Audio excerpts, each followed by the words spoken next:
Hi, I'm Nisha DeGaring, host of Good Things Utah, and I've been a longtime supporter of Todd's Belief Cast. I hope you find inspiration in the courageous stories shared by the amazing people Todd features on his show. The guests serve as shoulders for us to stand on, allowing us to see a little further and cultivate belief in oneself. Remember, you have the dignity and power to change. I encourage you to keep striving and believing in yourself. Enjoy today's podcast. Welcome back, everybody. This is Todd Sylvester with the Todd Inspires Belief Cast. Thank you so much for joining us today. I'd like to give a shout out to my sponsors quickly. Thank you so much for supporting this great cause. Today, we're in for a treat. We have the honor of speaking with Dr. Linda Edgar. She's the 160th president of the American Dental Association and the 5th woman to hold this prestigious position. Dr. Edgar's journey to dentistry began after a 15-year career in teaching, which saw her transition to dental school at the age of 37, which, by the way, is unheard of. It's amazing that she started it then.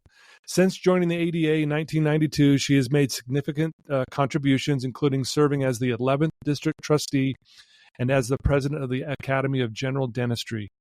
She is the author of the book, Climb Every Mountain, which I've got here and I've been reading. It's amazing. Beyond her professional achievements, Dr. Edgar has excelled in athletics as a national class marathon runner, Ironman competitor, which we're going to talk a lot about as well. In retirement, she continues to impact the community through volunteer work focused on education and access to dental care for veterans and underserved populations. She's married to her hero, Brian, has a miracle son. So grateful. We're going to delve into her inspiring story. So, Dr. Edgar, thank you so much for being here with us today. Well, thank you for the invitation. I appreciate it. You bet. For my listeners, where I got introduced to Dr. Edgar was at my son-in-law's white coat ceremony for the Roseman Dentistry School that he just got accepted to. And Dr. Edgar gave the keynote speech, and it was mind-blowing. Kept bumping my wife, and I'm like, oh my gosh, I got to get this woman on my podcast. That was the most incredible story. And so you guys are in for a treat, and we're so blessed that she was willing to come on. She's got a lot going on in her life. So for her to do this for us today, we really are blessed to have her. So why don't we start, Dr. Edgar, tell us a little bit about your childhood. I think you were born in San Diego, California. Is that correct? Yes. My father was in the military. He was a Coast Guard rescue pilot, and his first base was San Diego, where my brother and I were born. I actually was only there for about 6 months, and then we moved to Newfoundland. And I lived in 9 places before I graduated from high school, including Puerto Rico and the Philippines and most of the coastal states. Like we lived in Washington, D.C., I think 4 times, Miami, California, and then we ended up in Port Angeles, Washington, when I was, I think we moved there when I went into 9th grade. Okay. So. Wow. So, you've got an incredible story, but I'd like to find out, like when you're you're a very achieved woman. You've done so much. How were you as a child? Were you this, outgoing, confident, powerful little girl as you are today? Well, no, I'm actually still a little shy. Actually, I can put on a good front, but Yeah. I think growing up in the military, where you have to make friends every 2 years, you have to make new friends. Yeah. Kind of pushes you to be friendly to strangers. Yeah. I mean, I can go up to just about anybody and start a conversation.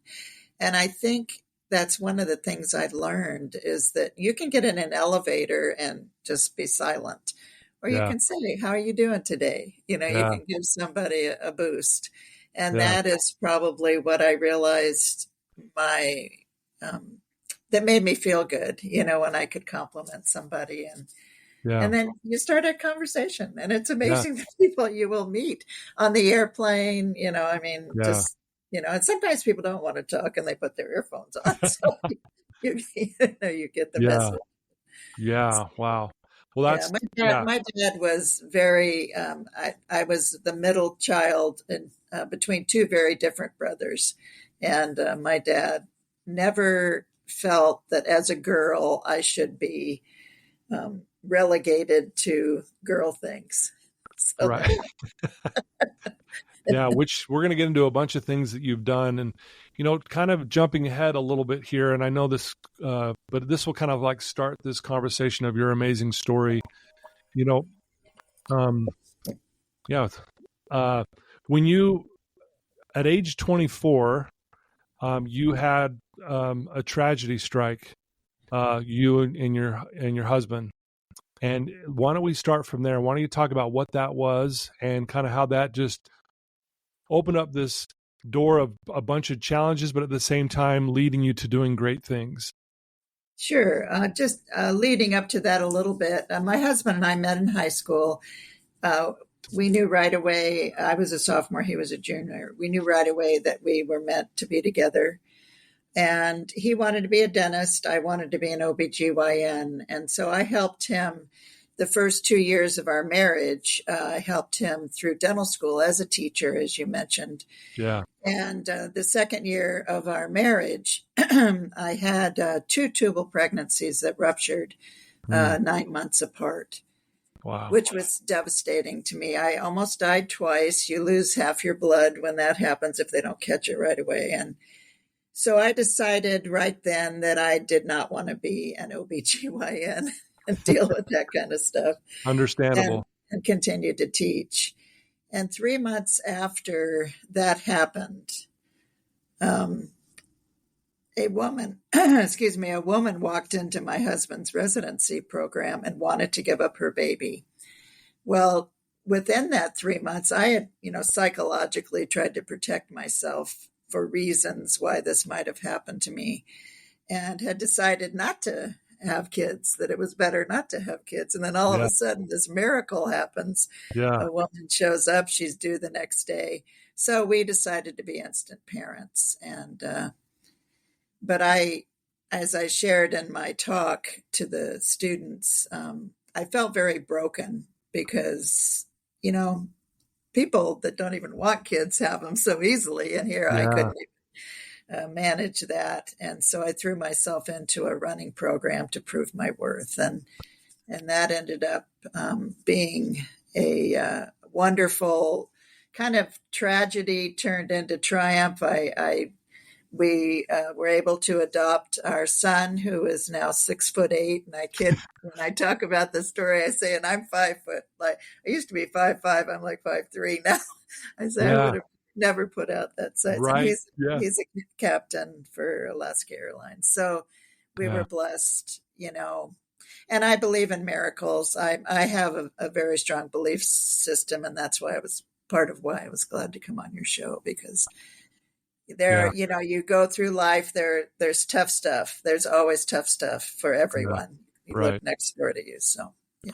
Well, you named your son David, and there was a reason why you and Brian decided to call him David. Would you share that with us? Yeah.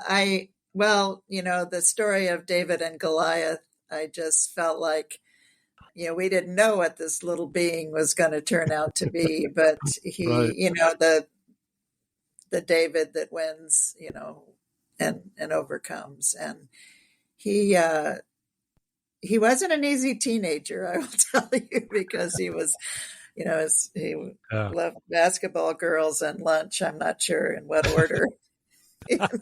Right. But he's in his 40s now, and he's become a father of two wonderful daughters, and we're so close. And That's awesome. so, yeah, very Yeah. fortunate. Yeah. So you talked about how you started to, get into running almost to prove your worth. And I think that happens to a lot of us when we're struggling and we feel like at times we're less than, we want to feel like we are worth something. And I mean, I think you ran, is it over 45 marathons in your lifetime? Yeah, I ran competitively for 10 years. And in that 10-year time, I started, with a very slow 10K, about 58 minutes, and just gradually added miles and speed work and found out I had a talent, and ended up running 45 marathons and qualifying for the first women's Olympic trials marathon in 1984. And that was, I got injured. Actually, you have to do that qualification within 1 year. And I had done the qualifying time, which was 251 many times, but I got injured like 3 days before you could do a qualifying time. Yeah. So, yeah. And I think you also set the world record in the 50K, correct? Yes. That was 11 times around Green Lake in Washington. 31 miles, right? 31 miles. Yeah, 321. That was... I mean, that in itself is amazing. Wow. Yeah. And again, I'm running my first marathon here in October. It's be my first one. I've done a bunch of half marathons, but never a marathon. So good for you. I'll be doing my first one. I'm a little behind you, but I'm catching up maybe. Great. Yeah. So as you're running, you're doing all these amazing things there. You even did some Ironmans, correct? Yeah, once I started running when I was 28 heavily until I was about 36. And then it was just harder. As you get older, it's harder to do the speed work. And I had been a swimmer as a young person. In Puerto Rico, I actually did open water swims at the age of 8. And so I hopped into the Ironman, and I actually qualified for the Ironman championships in Hawaii, but I went to Penticton to practice and ended up crashing on the railroad tracks, which weren't covered. That's another whole story, which pulled me out of the race. And then the next part was dental school. So I did the Ironmans actually that I did after dental school when I was in my 40s. Oh, so. Gotcha. Okay. Yeah. Well, let's go back to how dental school even happened for you. I think if I understand correctly, your husband, Brian, just secretly got an application and got the process going. Talk about that. So I crashed in this Ironman, and I was devastated because, you work really hard to get to that point. And so there I am with 5 broken ribs and sitting there, feeling sorry for myself. And secretly, Brian, my husband, who's been the wind beneath my wings, I say, he's also a dentist. He went to the dental school and got an application. I was 36 years old and brought it home and said, why don't you apply to dental school? And so I thought, okay, why not? I had all the prereqs because I had, been a pre-med major. I did take the DAT, which is the dental aptitude test. And we ended up putting the application on a plane so I could apply that year because it was due like in 24 hours. When you've been out of school for 16 years or so, you have a lot of credits to put on the application, a lot of things. And I did a portfolio of my running, which was, just to show the other side of me. And I got a call. I only applied to the University of Washington because my son by that time was 10 and I didn't want to be away from him. And got a call from the University of Washington, and the guy that did my interview was starting a marathon program. So that was another, I can't remember if I mentioned that in my story, but that was another miracle. I mean, here you go. And so we talked about running the whole time during the interview. So I got it. Yeah. That's amazing. Because I know most people nowadays, when they're applying for dental school, they'll send out 50 applications all over the country just to try to get in. You did one. I did one. That's amazing. I've done well, in school. I wasn't a 4.0 like most of the kids are these days. Right. But yeah. I had a master's in teaching and, had been teaching for 15 years. And that holds a lot of credibility too. Yeah. No, I love that. Well, can I want to ask, how did your experiences as a marathon runner and doing these Ironman shape your approach to your professional life, and becoming a dentist? And how did that help you get through all that? Because that's not an easy thing to do. Well, I'll tell you, the best training for dental school was the marathon training because you get tired. I mean, you are exhausted. The best training for this job as president of ADA has been the marathon training, because sometimes you run into roadblocks. And when I campaigned for this position, I told this story about the running, and I said the reason I tell it is because when you go from a 10-minute pace to a 6-minute pace, and I just worked really hard. I wasn't a natural. I said, you remove the words can't and impossible from your vocabulary. And that's what this right now, watching the Olympics, watching these young kids that have become these amazing athletes and their stories, it's a lot of times it's not about the talent. It's about the persistence, the willingness to get injured, get back up, believe in yourself. And the self-talk, which I'm sure you talk about on your show a lot, is so important. I mean, you can't I beat myself up because I am a perfectionist. I'm a Virgo. I beat myself up all the time. And when I'm asked by people, what would you change about your life? I say I wouldn't have beat myself up so much when I felt like I failed at things. So, well, so that's part of it. No, I love that. Thank you for sharing that. Let's talk about self-talk for a minute. We all struggle with it, because we're all human and we're not perfect, but I know sometimes we want to be. What do you do to maybe have a more positive self-talk? And do you actually practice certain things throughout your day, or have you tried to cultivate? How have you done that, in your life? Well, probably not purposely, but one of the things, I'm older, I lived a long life, and one of the things I have learned, and in this position also, is that people will be mean. Don't be mean back. Be nice back. People will do things that you want to correct. Sometimes it's not worth it because that's their path. And every day, what I try to do now is to be kind.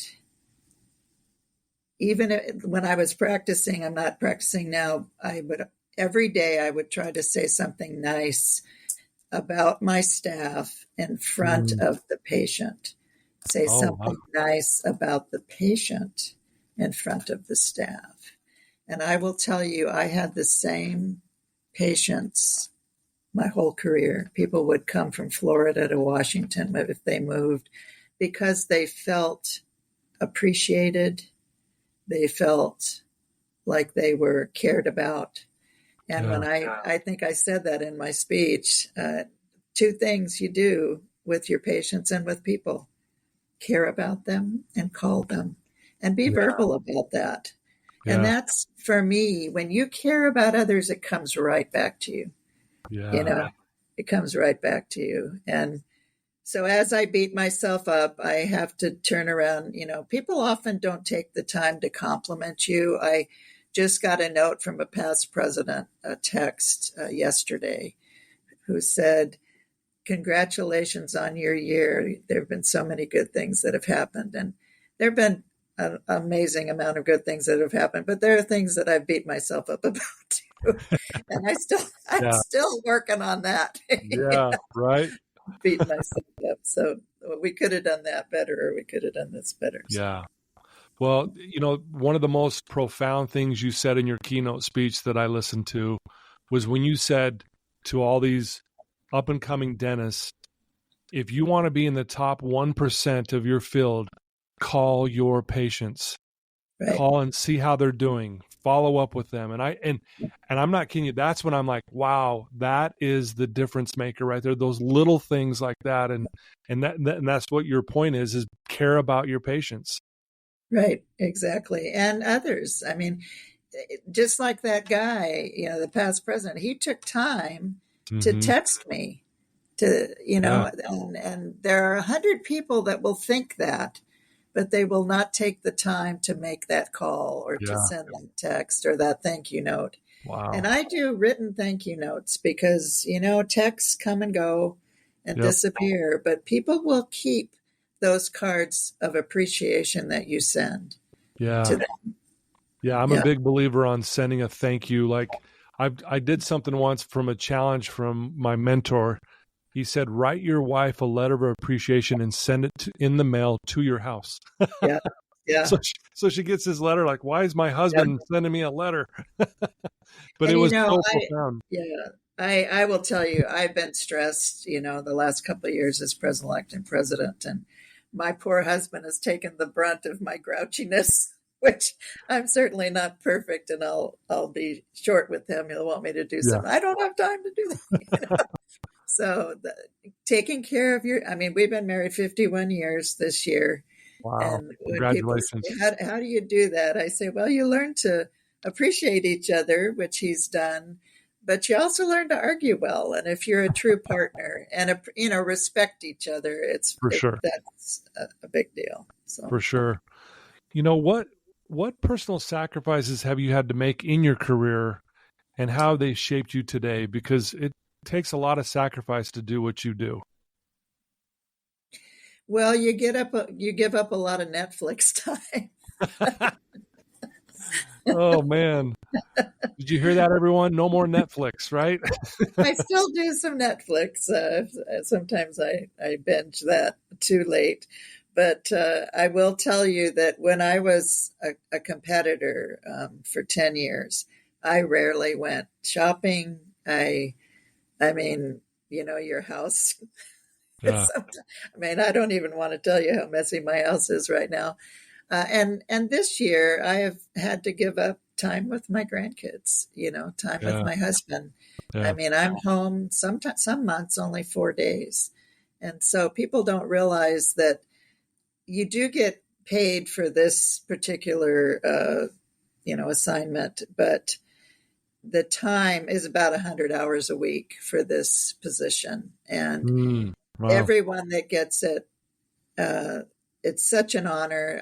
When you go and you speak to these students at the White Coats, we go to all the state meetings and you're treated very well most of the time. And it's just an honor to try to help, protect the profession and the patients that we serve. That's a huge deal for me. So. Yeah. Okay. Thank you. Yeah.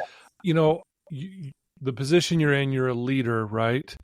What does that mean to you to be a leader, and how do you try to influence the people around you to kind of like follow your lead? Because you've been through so much and you've got a lot to offer. That's why you're in the position that you're in, the president of the ADA. What does that mean to be a leader to you? Well, in my book, Climb Every Mountain, I've gone through several leadership positions. And when I was elected to secretary for the AGD, the Academy of General Dentistry, in 2007, I did not feel like I knew enough. So I started reading leadership books, and I've summarized these probably over 200 leadership books, and gotten quotes trying to figure out, the best way to be a leader. And some of the things that I've kind of pulled from that is once you get to certain levels, especially as a president, it's time for you to put others in the limelight. Okay. Some people never get over the need to be the center of attention. When you're the president, it's your time to, get others to shine, put others in positions where they can succeed. And people that are the most influential are not ones that are harping on all the things they're doing. It's always about the team. Yeah. Now, when you have something bad happen, then you take responsibility as the leader, as your fault. Yeah. But when you have a success, it's never, ever just about you. That's true in my whole life.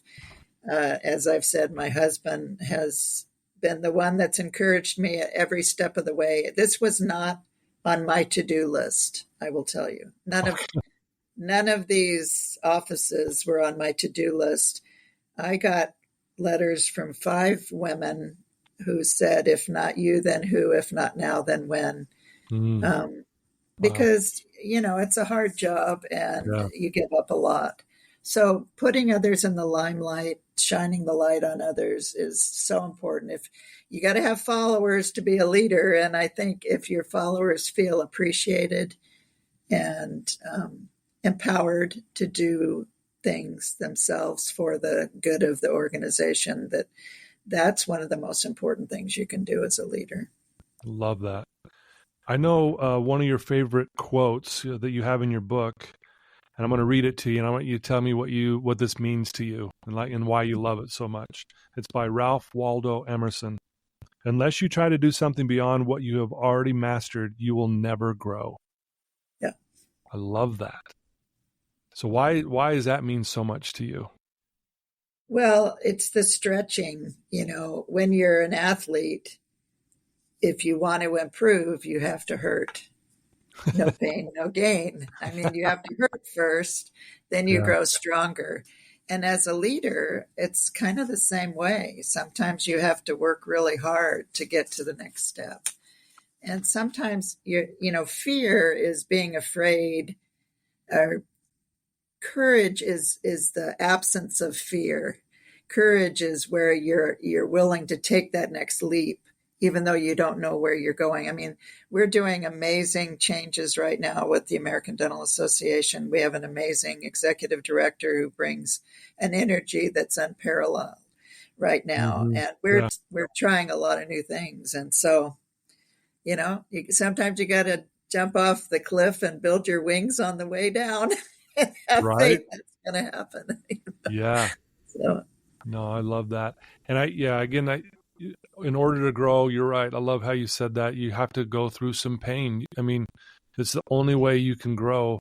And I think a lot of times people avoid that pain because, none of us like to feel pain. But so how did you handle that? Because what you've been through a lot of pain in your life. And what kept you going? What was the drive behind all that, Linda?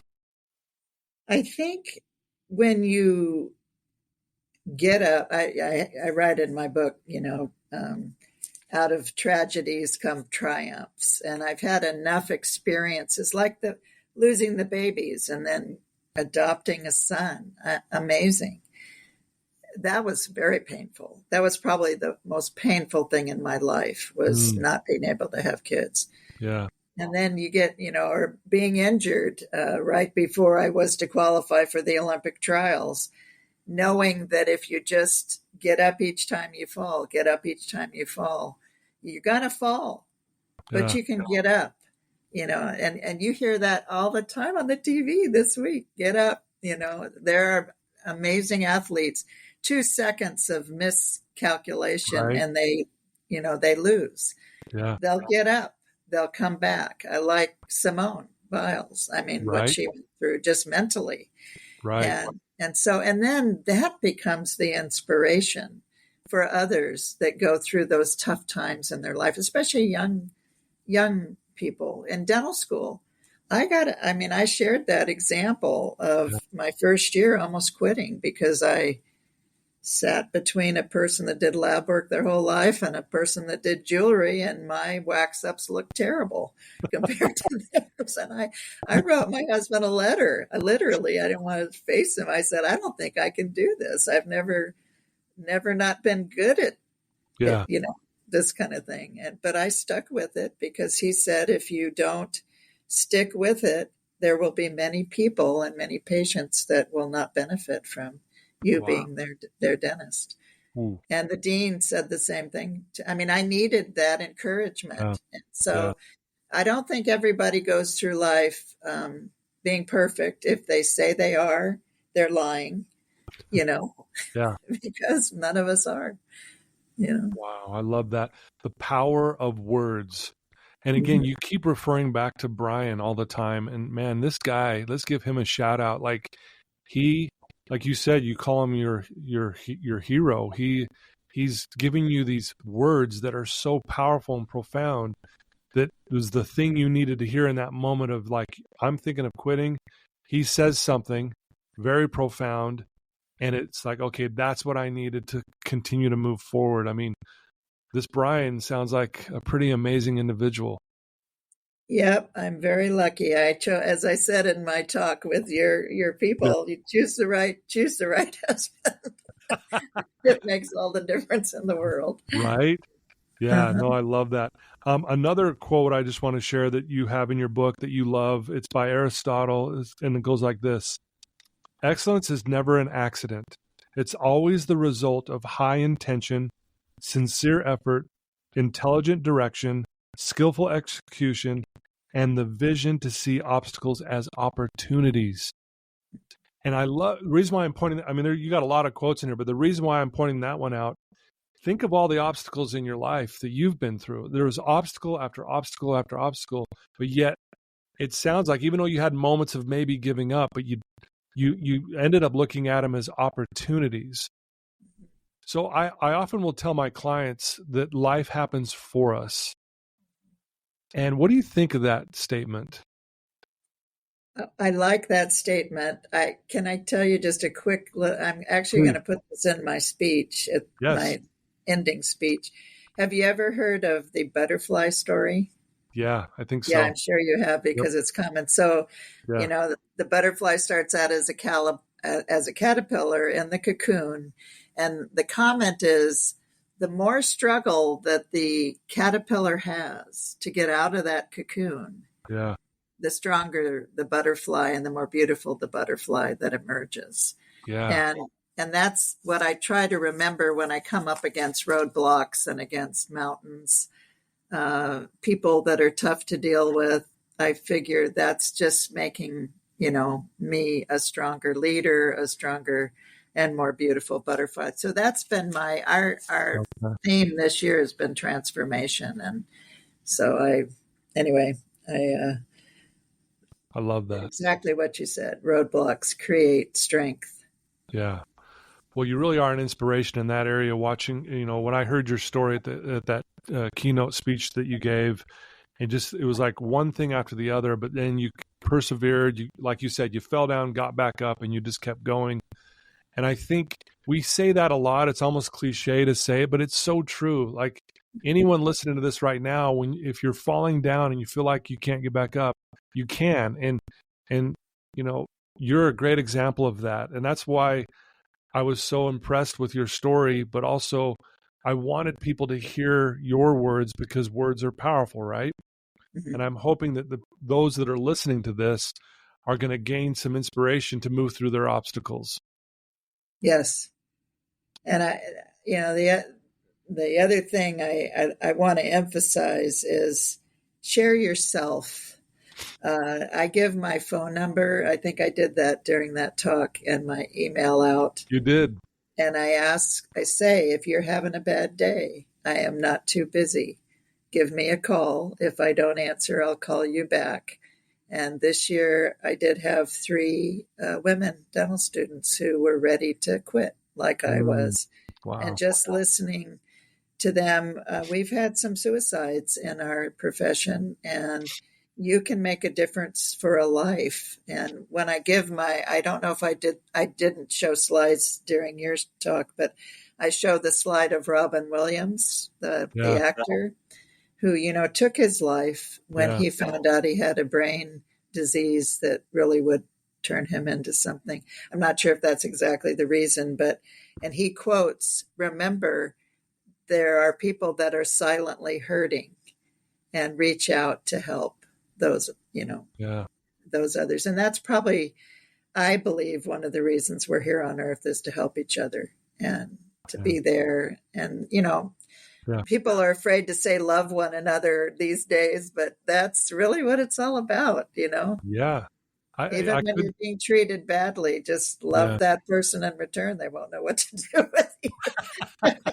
They'll be like, this is weird. What's going on here? Yeah. No, I couldn't agree more. And it goes back to what you said earlier about, I love that you said, I'm going to say one kind thing about my staff in front of the patient and then one kind thing to the patient in front of my staff. And it just kind of sets this tone of this energy in the room. I can only imagine how good the feeling was in the room. And no wonder everyone's like, I don't care if I live in a different state. I'm going back to you. Maybe not everybody, but a lot of But a people. lot. But for anyone to do that, that's pretty amazing. Yeah. You know?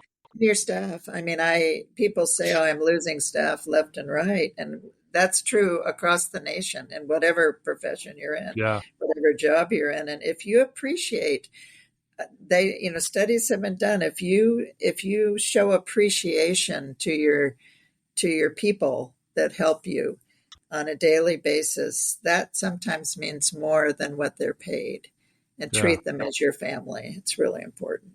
For sure. Love that.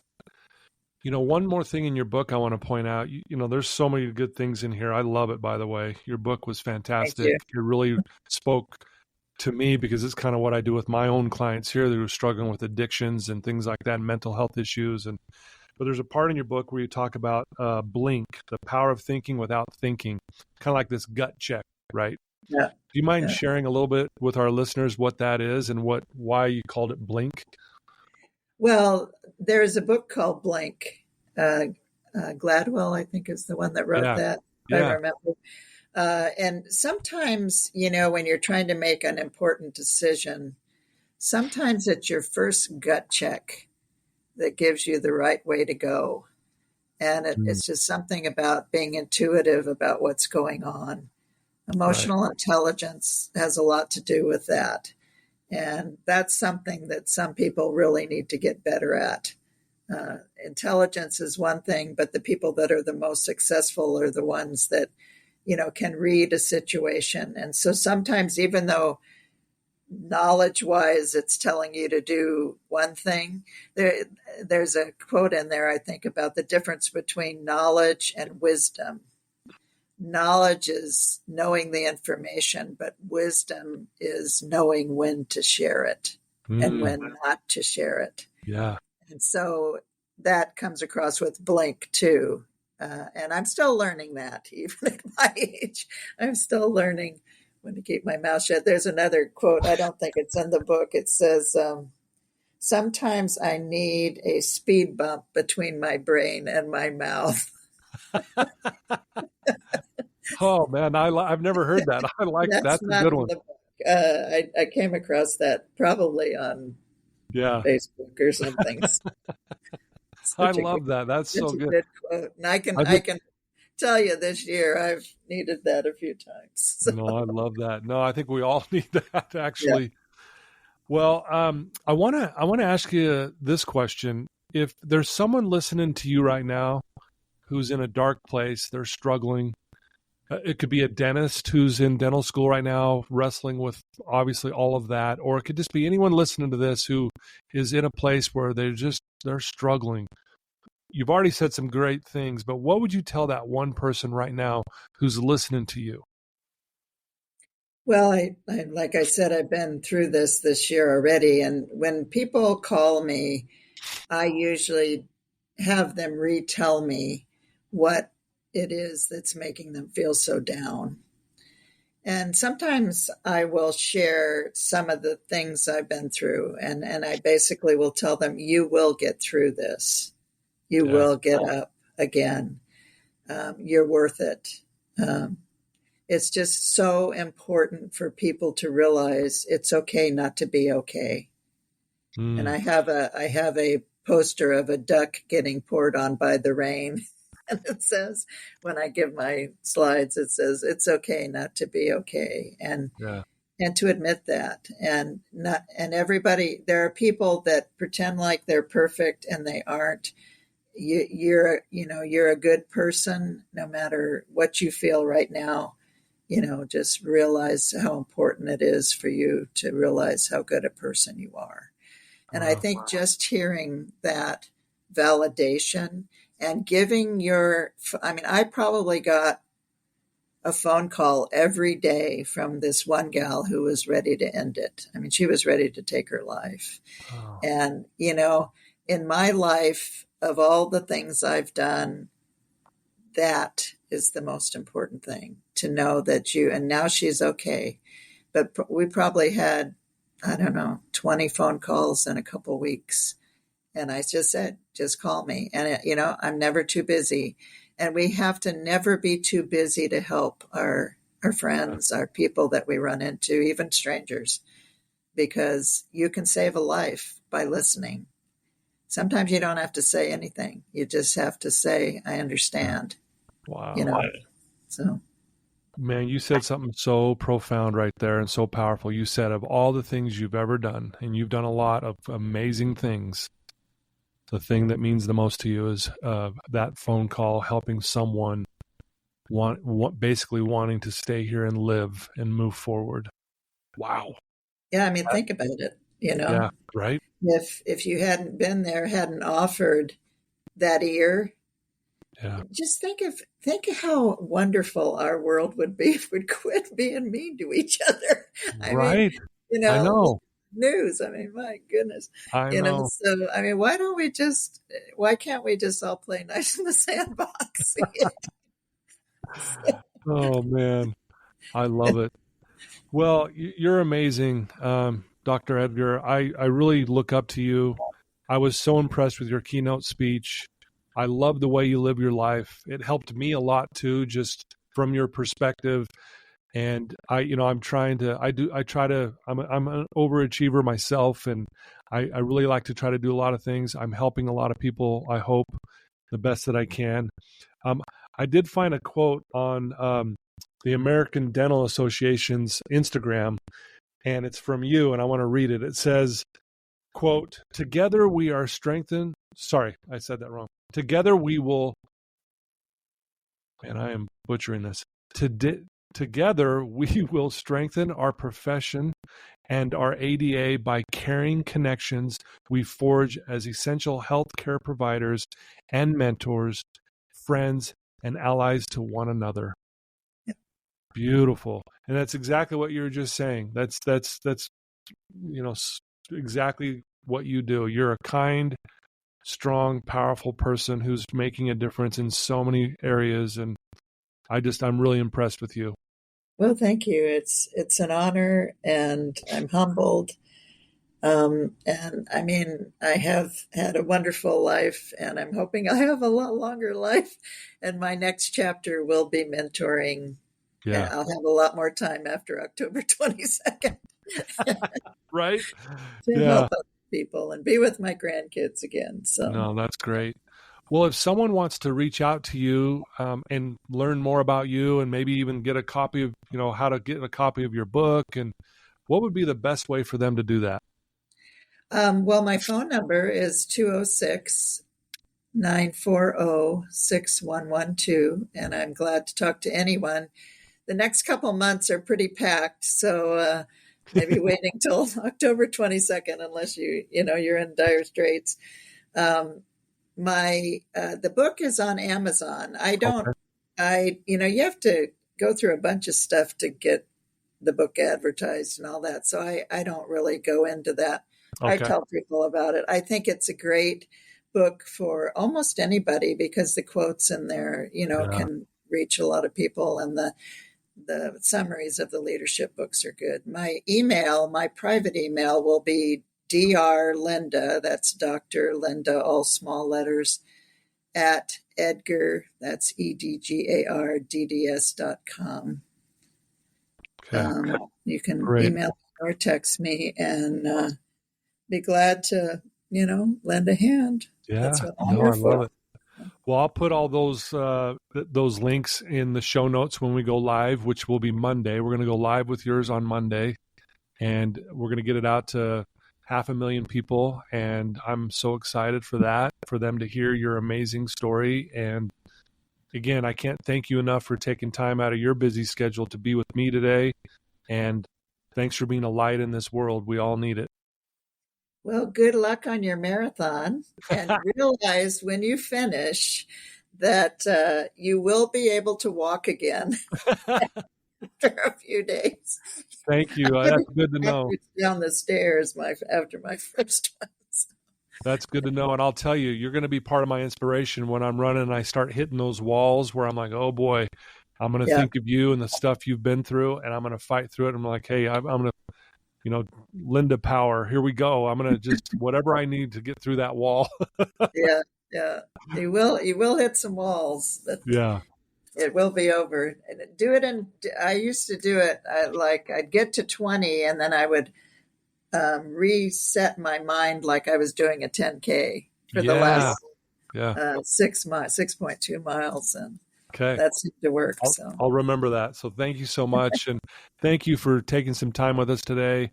I'll push people towards your direction. And again, I recommend Climb Every Mountain. This book's amazing. I'll put the link to Amazon on how to get it.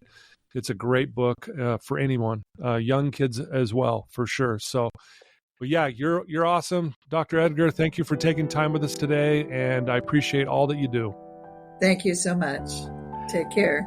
Take care. Thanks, everyone. And, thanks for being here. Please share this with your family and friends, this episode.